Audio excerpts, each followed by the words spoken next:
Hello everyone, welcome back to this lecture in which we are going to study about the behavior of sand under stress.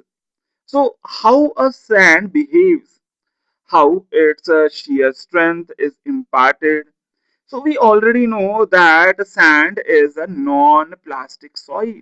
And if I am saying that sand is a non-plastic soil, it means that there is no cohesion in the soil.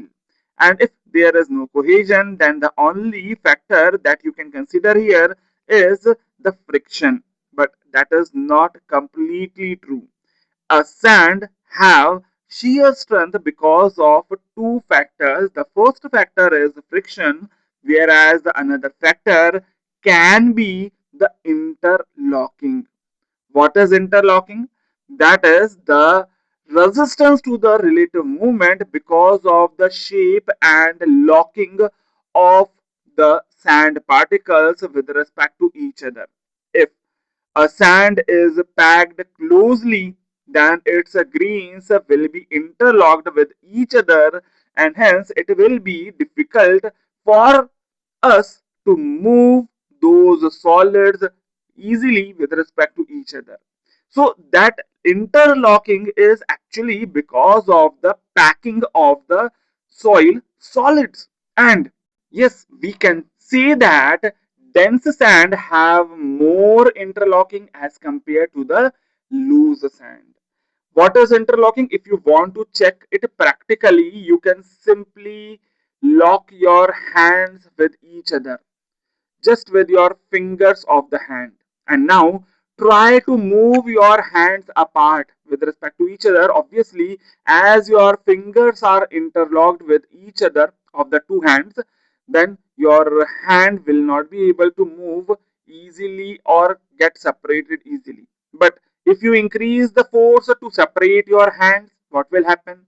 Obviously, at a particular force, your hands will get separated, but that moment when the hands are separated, that is because the interlocking between your fingers have broken, or you have actually overpassed the interlocking that was present in your fingers. Now that is same as if you put a cap on your pen. What will happen? Obviously, as you apply that cap, you listen a voice click, and that indicates that your cap is now locked on your pen. But similarly, if you want to separate your cap and your pen, what will happen? Obviously, up to a certain force, you will not be able to remove the cap of your pen.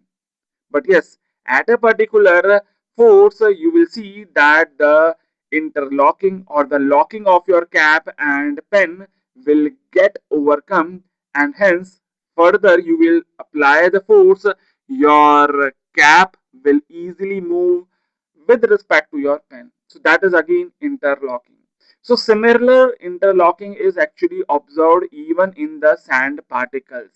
But if the sand is dense, if I am saying that the sand is loose, we here assume that in that particular soil there will not be any interlocking, and loose sand have shear strength only because of one factor, and that is the friction only. So obviously we can here say that your dense sand will be more stronger as it is having the shear strength because of two reasons, that is the friction as well as because of the interlocking. Whereas loose sand is having the shear strength only because of friction. So as the strength of a dense sand is more, when you apply the force on both sand, the slope of a stress strain curve will be more for the dense sand. As in dense sand, you can see that there will be less strain even with the higher stress applied. The elongation or the difference or the change in the volume will be less in dense soil under a particular force applied, as it is more stronger as compared to the loose sand. So here I can say that the Young's modulus, that is actually the slope of your stress strain curve, that Young's modulus or modulus of elasticity of a dense sand will be more as compared to the Young's modulus of the loose sand in the initial phase. So obviously the dense sand graph will rise, whereas loose sand graph will also rise with the increase in the strain, but the rise of dense sand will be more. But as I have already demonstrated that when the interlocking will break, obviously interlocking is actually present only in the dense sand. So whenever the interlocking will break, suddenly the shear strength of dense sand will also decrease. And at a particular strain of about 5 to 6%, in dense sand, this interlocking breaks, and that will be indicated by sudden decrease in the value of stress and sudden increase in the value of strain in the dense sand. But as there is no interlocking in the loose sand, if you increase more and more stress, the strain will also increase. And yes, the increase rate of strain will be much more in the loose sand as compared to the dense sand. But with the breaking of interlocking, about 20 to 30% of total shear strength is lost in the dense sand. And hence here you can see that the graph of dense sand will fall, and the graph of loose sand, as there is no interlocking, it will keep on increasing as there is no interlocking and there is no decrease in the shear strength of loose sand. So this is how the stress strain curve of the dense sand as well as that of loose sand will be formed. I hope you can understand this graph now.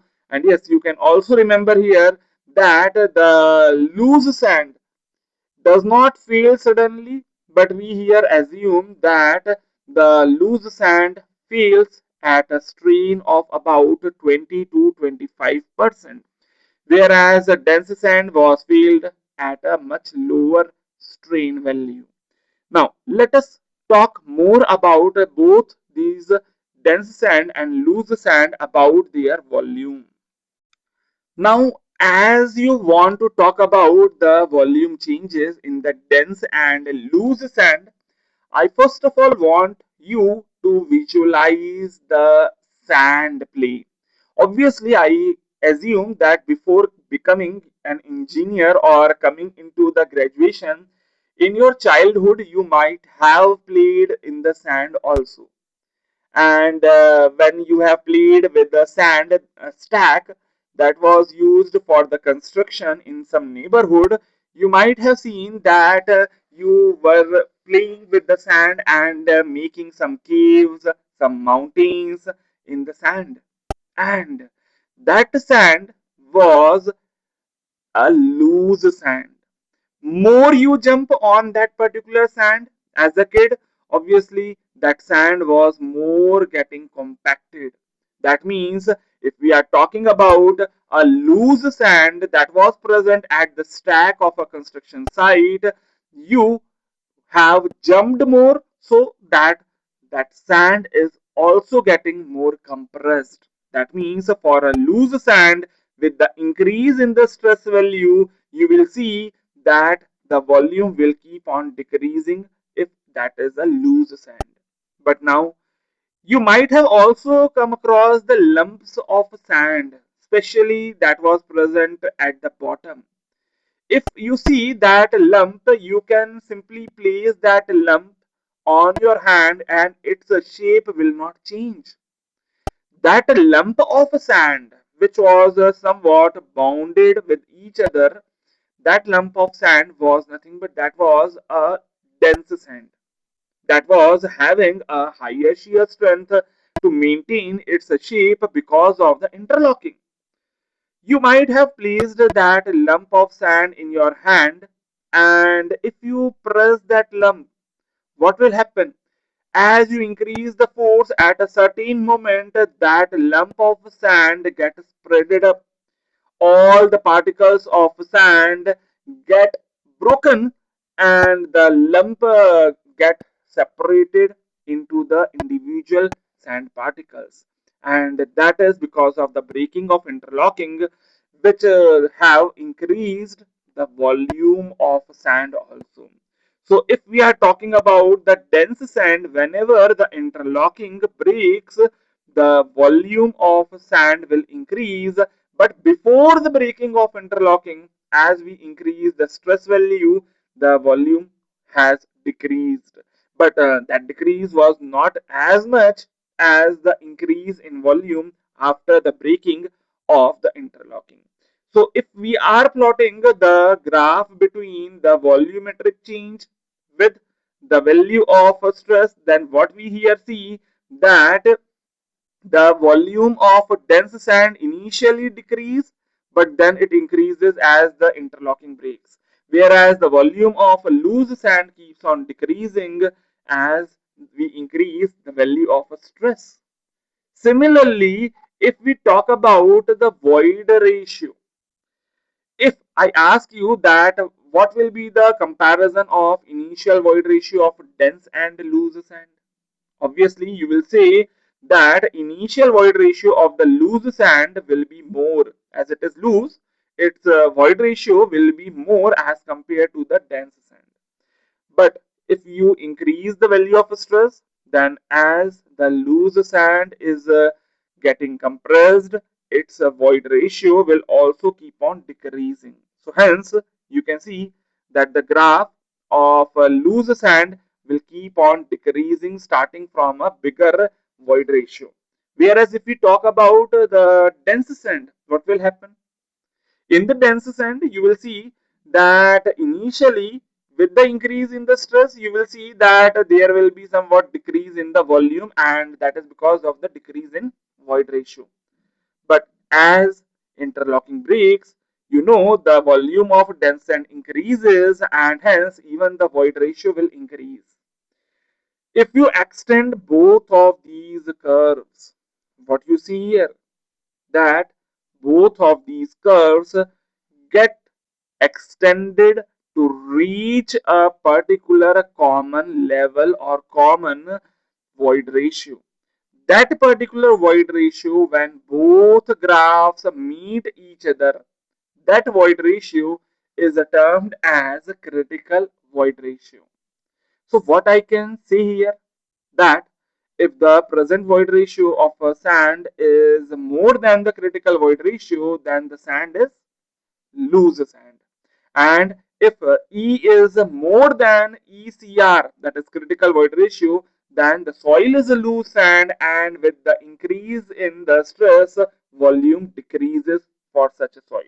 But similarly, if present void ratio is less than the critical void ratio, it will be the dense sand, and with the increase in the stress, volume will decrease. So what will happen to the particular soil upon the increase in the stress? That you can simply say if you know about the values of present void ratio and the critical void ratio for the given soil. So that's all about the behavior of sand if you are talking under the stress values. So I hope that you have understood all the concepts here. And yes, there are applications of all these behaviors when you are working at field also. Not just for your examination, but also at the field you have to apply these particular principles, these behaviors or learnings that you are here learning in this course even at the field. So I'm ending this lecture here only because we are going to learn about the behavior of clays in our next lecture. So see you there. Till then, keep learning, keep growing.